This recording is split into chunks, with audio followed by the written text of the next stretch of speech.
Chicago Tonight, Black Voices is made possible in part by Fifth Third Bank and by the support of these donors.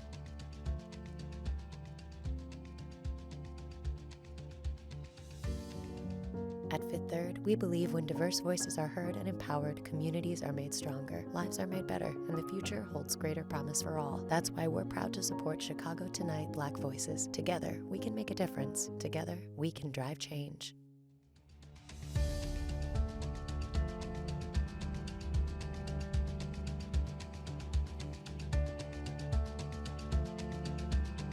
Good evening and welcome to Chicago Tonight Black Voices. I'm Brandis Friedman and thank you for sharing part of your weekend with us. On the show tonight, we're nearing the end of a college application season unlike any other. What students are facing while applying for higher education this year. Community members fight to save Bronzeville's historic Mercy Hospital from closure. Details on a favorable ruling this week. Kwanzaa begins in a week. We'll look at how some Chicago musicians celebrated it 20 years ago in this week's Throwback. Thank you very much for allowing me to honor the memory of your loved one. And arts correspondent Angel Edo on how a Chicago artist is helping families pay tribute to their loved ones this holiday season. But first up tonight, hospitals across Chicago are working to vaccinate nurses, doctors, and other professionals against the coronavirus. The very first shots were given at Loretto Hospital on the city's west side last week. The Austin Hospital was chosen as the site for these historic vaccinations to demonstrate the vaccine's safety and effectiveness to those hardest hit by the virus, Chicago's Black and Latino communities. Loretto Hospital President and CEO George Miller spoke about the long-term results of systemic healthcare inequities. Unfortunately, too long, African Americans and Latino Americans have suffered the brunt of inequity and disparities in healthcare. As an example, prior to COVID, if you lived in downtown Chicago, life expectancy there was 88.2 years of life. And we couldn't open these curtains because of the cameras, but you can see downtown Chicago over my shoulder out the window. But if you come just 20-minute drive on the Eisenhower to exit 23B, that number drops down to 68.2 years of life. You lose 20 years of life in a 20-minute drive. And of course, please head to our website, WTTW.com/news, for the very latest on the vaccine rollout in Chicago and Illinois. In any year, applying for college can be a stressful time for high school students. But like so many other things this year, the pandemic has made the application process even more uncertain and difficult. While colleges grapple with how to evaluate applicants, financially disadvantaged students are struggling to figure out how to even afford college in a devastated economy. That struggle is reflected in the numbers from a recent report that shows undergrad enrollment dropped by 3.6% this year, continuing a larger downward trend, particularly among Black students. Joining us now with more are Jeffrey BECKHAM Jr., Interim CEO of Chicago Scholars Foundation, a college access and development program for students from under-resourced communities, and Kyle Westbrook, Executive Director of Partnership for College Completion, which works to ensure students in the Chicago area graduate from college. Gentlemen, welcome to Chicago Tonight, Black Voices, and thanks for joining us. Jeffrey, let's start with you, please. What are you hearing from students and families about this year's college application process? Yeah, thank you, Brandon. So we're hearing that, our students who are first generation and from low-income communities know that this has always been a challenge. That's why Chicago Scholars exists. We're trying to support these students to get through college and to graduate and become leaders in their professional lives. The dual pandemics of both the COVID-19 pandemic and systematic racism in the city has led to students having what has already been a challenging process to even be that much more challenging. And so, even in a year where everything has been different, our students are still working and committed to achieving and persevering. Kyle, what are some of the changes that colleges and universities are making with regard to their admissions requirements because of COVID, particularly around standardized testing? Sure. Even before the pandemic, there was a growing movement of colleges, universities around the country and here in Illinois who were going to what is called either test optional or test blind admissions. And that is in test optional institutions, you have colleges who are saying students can submit those tests, but they're not required to. And then increasingly at places like Northern Illinois University, Southern Illinois University of Carbondale, those institutions have actually gone test blind. And that is, they don't even want to see those tests because we know all the research suggests that those tests don't actually predict much about students' ability to be successful in college.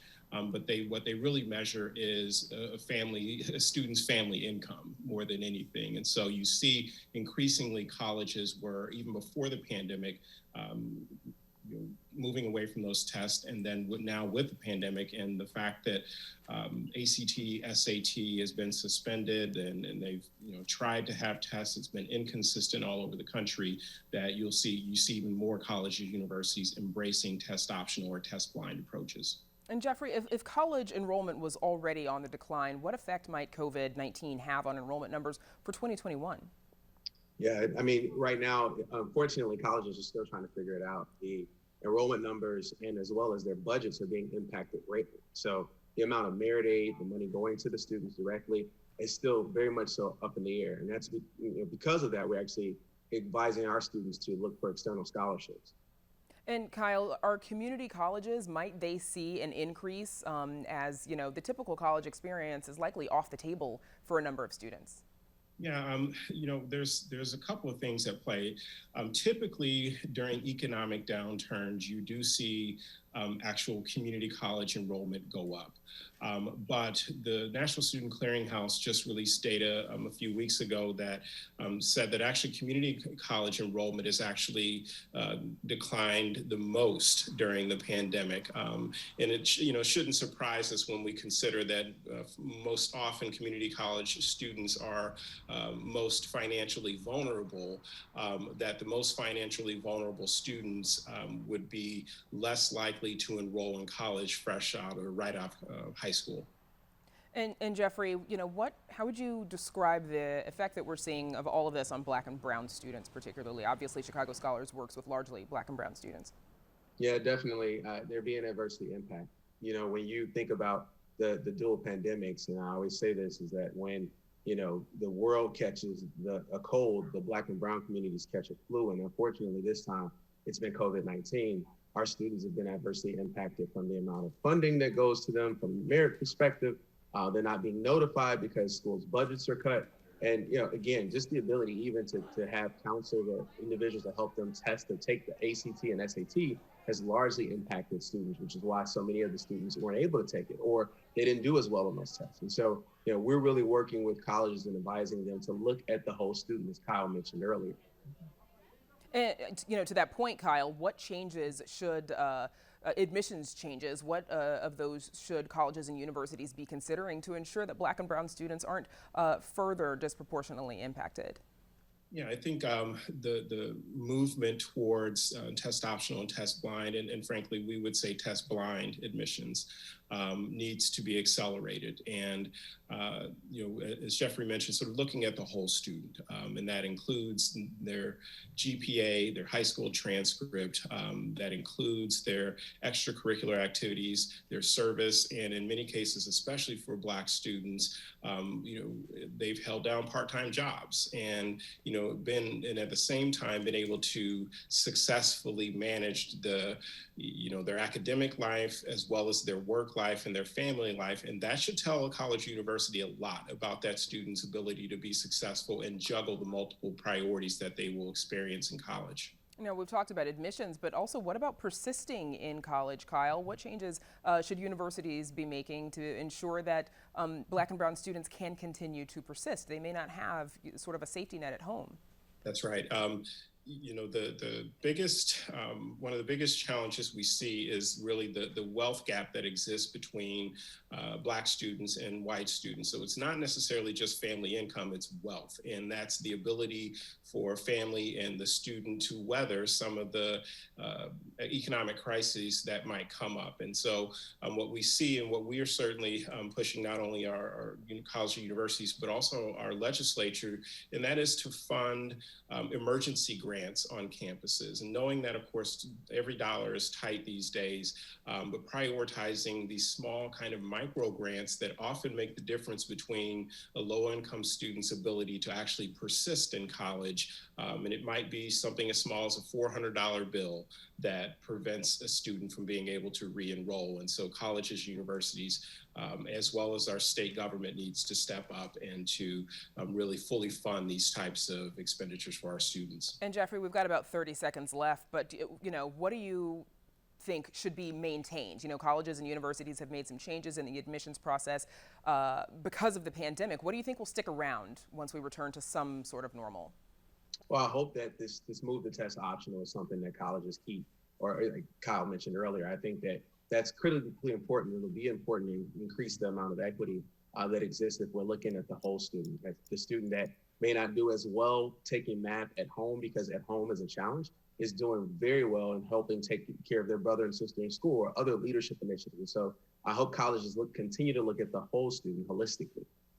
Okay, my thanks to Jeffrey BECKHAM and Kyle Westbrook. Thanks to you both and happy holidays. Thank you. Thank you. Now to Paris Schutz and the fight to keep a Bronzeville hospital open in a conversation recorded earlier. Southside residents got a dash of hope this week when a state hospital facility planning board decided that Mercy Hospital in Bronzeville must stay open, at least for now. The hospital served the Bronzeville area and a predominantly Black and Latino population for several decades. But Mercy's parent company, Trinity Health, says it is losing millions of dollars, and attempts to merge that hospital with other Southside hospitals have been unsuccessful. Joining us now to give us their take on the future of Mercy Hospital are three people fighting to keep it open. JITU Brown, a community organizer and board president of Kenwood, Oakland Community Organization and national director of Journey for Justice Alliance. Dr. Anudip Desaraju, resident physician at Mercy Hospital, who's been working in the hospital's emergency room and the ICU as part of his residency there. And State Representative Lamont Robinson Jr., who represents Illinois' 5th District and who has been working to prevent Mercy Hospital's closure. We did invite Trinity Health to send a representative to join this discussion. They declined. We are glad that you three are here. JITU Brown, I'll start with you. Yesterday's decision by the Illinois Health Facilities and Services Review Board that Mercy cannot close, at least for now. What does that mean for the thousands of folks that rely on that hospital? Well, first, thanks for having us. And I would just say that it really cements the message that community organizing works, that people should not be afraid to speak power to power when very powerful interests are moving policies that are harmful to people in our communities. It gives us time to accomplish what our ultimate goal is in regards to Mercy Hospital, which is for Trinity Health Systems to actually sell Mercy to a viable suitor that's willing to maintain the mission of Mercy as a full-service hospital in that location. And we are fiercely committed to making sure that we achieve that goal. And as you said, it buys you time because Mercy Trinity can go back before this board and argue again to have it closed. Trinity has argued that it's losing all kinds of money. In their statement before the board, they said, quote, certain parties have said that Trinity is abandoning Mercy Hospital because Mercy Hospital is losing money. First and foremost, Trinity is not abandoning Mercy Hospital or the community served by Mercy Hospital. We are transforming Mercy Hospital so it can continue to provide care to 65,000 patients in the community on an annual basis. Dr. Desaraju, what they're saying is they're going to close the hospital as is, but reopen a smaller outpatient-only facility somewhere on the south side. Your reaction to that plan? I think that they keep on using the word transforming healthcare in the south side. Unfortunately, I don't think that's how you're supposed to transform healthcare. If you close this full-service hospital, you rob the community of acute medical care meaning emergency life-saving care. They will no longer have access to treatment for strokes, heart attacks, arrest, respiratory distress. So they keep on using this word transform medical care as, I think, maybe a proxy to them actually closing the hospital for other interests. They mentioned that they'll see up to 65,000 patients per year. Well, annually, and the outpatient aspect, Mercy sees 360,000 patients annually. So you're leaving a large healthcare gap, which they're not addressing. not only on their outpatient side, but on the inpatient side, like I mentioned, with the emergency medical services. And so their plan that they call transforming would be a significant reduction in service for Trinity, aka Mercy Hospital. Representative Lamont Robinson, the state has tried to find hospitals to merge with this hospital. It's tried to find hospitals to buy this hospital. Has it exhausted all of its options on those fronts? Paris, thank you for having us, and thank you for allowing this opportunity to stay relevant in the midst of this pandemic.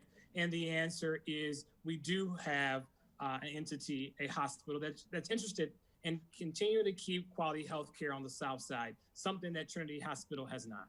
So you're saying there is a hospital right now that could purchase Trinity, the Mercy Hospital? That is correct. Can you tell us what hospital system that is?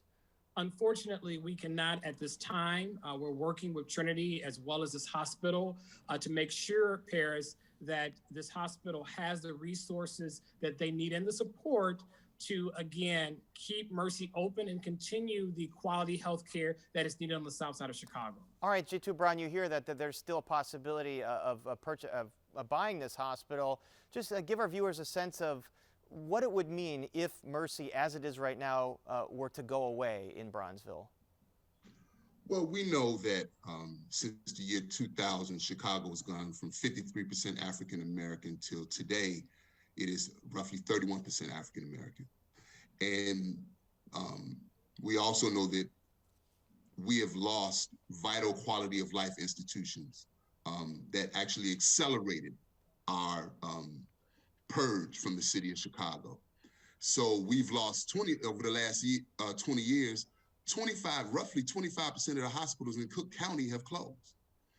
We've lost 4 hospitals in the Black community in the last 4 years. Really since 2018, 4 hospitals have closed. So there's no way you can tell me that by diminishing healthcare services, that somehow that's better for a community where the life expectancy between communities like Bronzeville, Inglewood, and Lincoln Park can sometimes be 25 to 30 years. So clearly we know there's a huge need there. Dr. Desaraju, you hear Trinity saying the hospital loses all kinds of money, or at least it did last year. It didn't in years prior. What are services up there? I mean, are lots of people seeking services in that hospital now? Well, I can only really speak to the emergency aspect in the ICU care. We have patients. We are treating patients. Not too long ago, I saw 3 cardiac arrests in a matter of 3 hours. That's not uncommon to what I experienced in that shift. So the need is there. I think the financials, I can't really speak to that, but I can speak to the need of acute medical care services in that community. So you're busy, obviously, in the emergency department. Representative Robinson, like you said, you're trying to find a buyer here, and you say you might have some good news. What's the long-term prospect for Mercy Hospital? The long-term piece is to have, again, Paris, to continue to have quality health care on the South Side of Chicago, to have a full-fledged hospital on the South Side that the doctor mentioned we need. And we certainly need in the midst of a pandemic. The African-American community has some concerns as it relates to the vaccines. Well, this hospital has relationships. We trust this hospital. This hospital has been in our community for 100 years, and we trust our physicians, like the doctor that's here with us tonight. And so this is even more so why we need to make sure that we keep this hospital open. And we, again, support the hospital that's looking to acquire Mercy and continue to have quality health care on the South Side. Okay, well, we're going to follow up on that, and we hope to hear news on that from you, Representative Robinson, in the near future. We'll have to leave it there for now. Our thanks to JITU Brown, Dr. Anudeep Desaraju, and State Representative Lamont Robinson. Thanks for joining us. Thank you for having us. And now, Brandis, we go back to you. The 7-day Kwanzaa holiday celebrating African-American culture was created in 1966, but it didn't really catch on until the 80s and 90s. In a 2000 Art Beat segment, producer Mark Ruffin dropped in on a celebration that used music to teach about the principles of Kwanzaa. Kwanzaa in the African Swahili tongue means first fruits. It's a non-religious African-American cultural celebration. Kwanzaa was started in 1965 by Dr. Maulana Karenga in Los Angeles. His organization, US, felt like we needed to create some kind of cultural celebration that would reaffirm those things that are the best in our culture. And here at Loyola University, H. Mark Williams and the new cultural messengers take the 7 principles of Kwanzaa and turn them into an exciting mix of music and drama. In this presentation, there's lots of great music, a lot of great American styles. I heard a little pop, a little R&B, jazz with God Bless the Child. But God bless the child that's got his own. And I understand you do reggae, but then there's the hip hop. You actually do hip hop. Tonight I felt as though Degree Bound would be excellent. And Brother Calvin, did you hear Calvin? We were just doing it with drums. Your degree bound and you won't be turned around. E-D-U-C-A-T-I-O-N.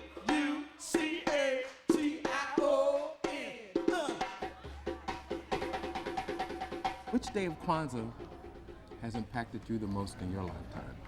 Well, I could select one, but I like the trio, Kuji Chakalia and Nia, the purpose, and Imani is faith. But I've sort of leaned towards Kuji Chakalia a little bit. Why? Why do you, the trio? Well, we need self-determination in life.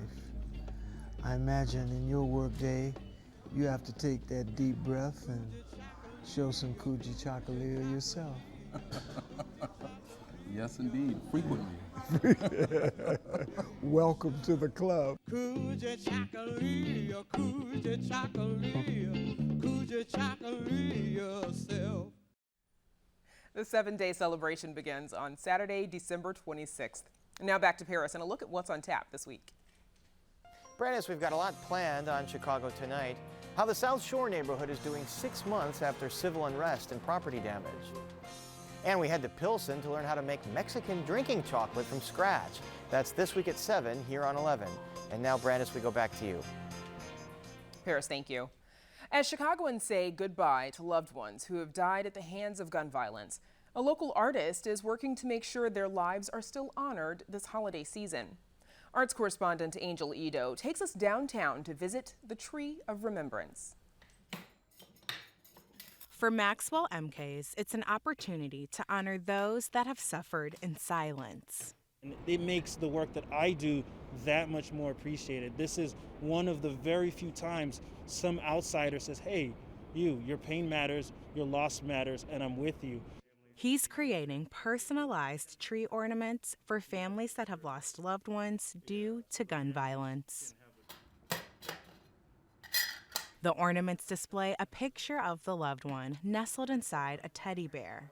For MKs, this bear represents innocence lost, or in this case, a life lost. The ornaments were recently presented to nearly 500 families at the Tree of Remembrance ceremony at the Daly Center. We have failed to love and support them and their families. We have to do better as a city. I am committed to doing everything that I can as mayor. But let me be very clear, ladies and gentlemen. I can't do this alone. I need everyone here. I'm grateful that they want to remember our loved ones, but I don't want to remember my loved one like this. Tamara Weddington lost her son, Denicio, last June. Talk to your people. Explain to them that this is not okay. You are ripping and tearing up so many families when it comes to birthdays, Christmas, holidays. You're not just affecting the person that you're trying to kill or that you done killed. You're affecting so many more people along that, not this tree, just this tree, a family tree of legacies that have to go on and go on and go on. For Denisha Green, it was about honoring the memory of her son Messiah's father, who was killed just a week before he was born. It kind of give him an image of him and like keep his name alive, because he didn't get like no memories or nothing with him. So we just create memories. Whether it be to celebrate a loved one or to properly say goodbye, for MKs, it was important people united to push for change publicly. It was very important for me to put up the tree downtown because downtown is often a place that gets to ignore the struggles that go on all throughout the city. So I was looking for a place where a lot of people that, once again, going through their day-to-day can get to stop and see and ask and care. And I think that is something that's important in our city, to be more unified in the suffering. One more time so your loved ones can hear you. Together in remembrance. Together in change. For Chicago Tonight, I'm Angel Ito. And the Tree of Remembrance is up at the Daily Center until December 27th. If you're interested in having a loved one honored, you can visit our website for more information. And that's our show for this Sunday night. Be sure to check out our website for the very latest from WTTW News. And join us tomorrow at 7 on Chicago Tonight. Now, for all of us here at Chicago Tonight Black Voices, I'm Brandis Friedman. Thank you for sharing part of your weekend with us. Stay healthy and safe, and happy holidays.